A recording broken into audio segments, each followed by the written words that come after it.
పరిశుద్ధుడు పరిశుద్ధుడు పరిశుద్ధుడు అయిన తండ్రి, స్తుతి వందనములు స్తోత్రములు. నా శత్రువులు ఎదుట నీవు నాకు భోజనమును సిద్ధపరచెదవు. నూనెతో నా తల అంటియున్నావు, నా గిన్నె నిండి పొర్లుచున్నది. మహోన్నతుడు అయిన తండ్రి, దివ్యమైన వాగ్దానము చేత మమ్మల్ని తృప్తిపరిచినందుకు స్తోత్రములు.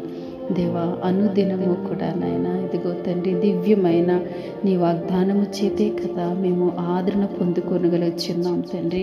నీ ప్రియబిడ్డలు ఏ శత్రువును బట్టి భయపడుతున్నారు తండ్రి, ఈ దినమున మీరు వారికి ఇచ్చిన ఈ గొప్ప వాగ్దానాన్ని బట్టి మీకు వందనాలు దేవా. వారి శత్రువులు ఎదుట వారి తల ఎత్తండి నా ప్రభువా నాయన తండ్రి. వారి యొక్క ప్రభు స్థితిని మీరు మారుస్తున్నందుకు మీకు వందనాలు. ఎందుకంటే దేవా, బిడ్డలు ప్రభు పరిపూర్ణంగా తండ్రి యెహోవా నా కాపరని ప్రభు మిమ్మల్ని ఆధారంగా చేసుకున్నారు తండ్రి. వారి పక్షాన మీరుండండి ప్రభు దేవా తండ్రి. వారి గిన్నె నిండి పొర్లాలయ్యా, వారి కుటుంబాలు ఆశీర్వదించబడాలి ప్రభు. నేను ఏ శత్రువు అయితే వారిని తరుముతున్నాడు నైనా తండ్రి, వాడి నుంచి వారికి విడుదల దయచేయండి ప్రభు.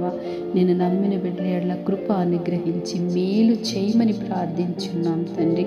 ఎంతో విశ్వాసంతో మీ తట్టు తేరి చూచున్నా బిడ్డల ఎడల కృప దయచేయండి తండ్రి. వారిని శాంతికరమైన జలముల యొద్ద నడిపించి వారి ప్రాణమును మీరు సేద తీర్చుచున్నందుకు మీకు వందనాలు దేవా. కృపతో వారిని వారి కుటుంబాన్ని దర్శించి దీవించి వారి ప్రతి అవసరతని మహిమైశ్వర్యములను తీర్చి వారిని మీరు ఘనపరిచి కృపతో దర్శించమని యేసు నామములో ప్రార్థిస్తున్నాం తండ్రి. ఆమేన్.